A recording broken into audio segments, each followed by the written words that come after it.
Praise lord. దేవాతి దేవునికి వందనాలు. ప్రభు నామమున మీ అందరికీ నా ప్రత్యేకమైన వందనాలు, శుభాలు తెలియచేస్తున్నాను. ఈ దినము కొరకు ఏర్పాటు చేయబడిన దేవుని వాగ్దానము యెషయా గ్రంథము 9వ అధ్యాయము 2వ వచనము. చీకటిలో నడుచు జనులు గొప్ప వెలుగును చూచుచున్నారు. మరణ ఛాయలు గల దేశ నివాసుల మీద వెలుగు ప్రకాశించును. దేవుని నామానికి మహిమ కలుగునుగాక. ఈ ఉదయకాల సమయంలో సర్వ సృష్టికర్త అయిన మన తండ్రి అద్భుతమైన గొప్ప వాగ్దానాన్ని నీకు అందిస్తూ ఉన్నారు. హల్లెలూయా. ఈరోజు నీతో దేవుడు మాట్లాడుతూ ఉన్నారు. చీకటిలో నడుచు జనులు గొప్ప వెలుగును చూచుచున్నారంట. ఎవరా వెలుగు అంటే నజరేయుడన్న యేసుక్రీస్తు ప్రభువారు.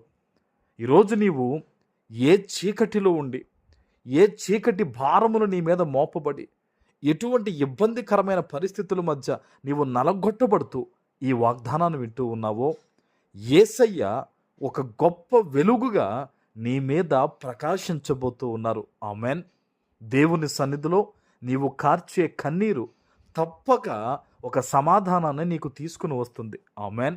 ఆయన నిన్ను చూచారు గనుకనే నీతో ఈరోజు ఈ వాగ్దానం ద్వారా నీ తండ్రి నిన్ను కలుసుకుని ఓదార్పునిస్తూ నిన్ను బలపరుస్తున్నారు. నీ జీవితంలో ఒక వెలుగు ప్రకాశించబోతూ ఉంది.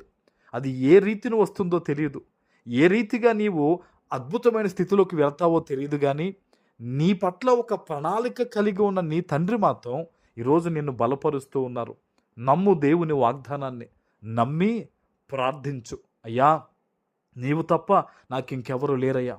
ఈ చీకటి బాధల్లోంచి, ఈ ఇబ్బందికరమైన పరిస్థితుల్లోంచి నీవు మాత్రమే నన్ను రక్షించగలవు ప్రభువా అని నీవు ప్రార్థన చేసినట్టయితే ఈరోజు ఖచ్చితంగా నీ మనస్సులో ఉన్న ప్రతి విధమైన చీకటిని దేవుడు తొలగించారు.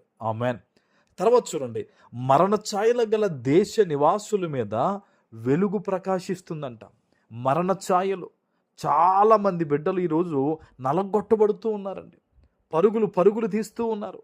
కుటుంబాల కోసం, స్వస్థత కోసం, డబ్బు సంపాదించడం కోసం, ఇలా అనేక రకాలుగా అపవాది చేత మొత్తబడిన ప్రజలు ఎవరైతే ఉన్నారో వారందరి మీద కూడా ఈరోజు క్రీస్తు ఉదయించబోతూ ఉన్నాడు. ఆమెన్.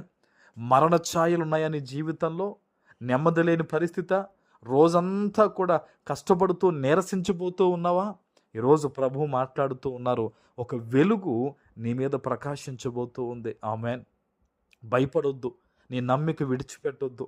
రోజులన్నీ ఇలాగే గడిచిపోతున్నాయి, కష్టపడుతూనే ఉన్నాను, ఫలితం ఏమీ లేకుండా పోతుంది, నా జీవితం ఇంతేనా అని అనుకోవద్దు. నమ్మకం ఉండి ప్రార్థన చేయి. ఖచ్చితంగా యేసయ్య చూస్తున్నాడు, ఖచ్చితంగా ఆయన నీకు జవాబిస్తాడని నువ్వు నమ్మాలి. ప్రియ దేవుని బిడ్డ, ఆయన తన ప్రాణమును నీ కోసం, నా కోసం ఇచ్చినప్పుడు నిన్నెందుకు ఆ ఇబ్బందుల్లో వదిలేస్తాడు? నిన్నెందుకు ఆ శ్రమల మధ్యన వదిలేస్తాడు? నిన్నెందుకు ఒంటరిగా విడిచిపెడతాడు? నిన్నెందుకు అవమానం పడిన చోటుని అలా వదిలేస్తాడని నువ్వు అనుకుంటున్నావు? లేదు. తప్పక దేవుడు నిన్ను తలగా నియమిస్తాడు. తప్పక దేవుడు పై స్థాయిలో నిన్ను పెడతాడు. ఈరోజు నువ్వు ప్రార్థన చేయి.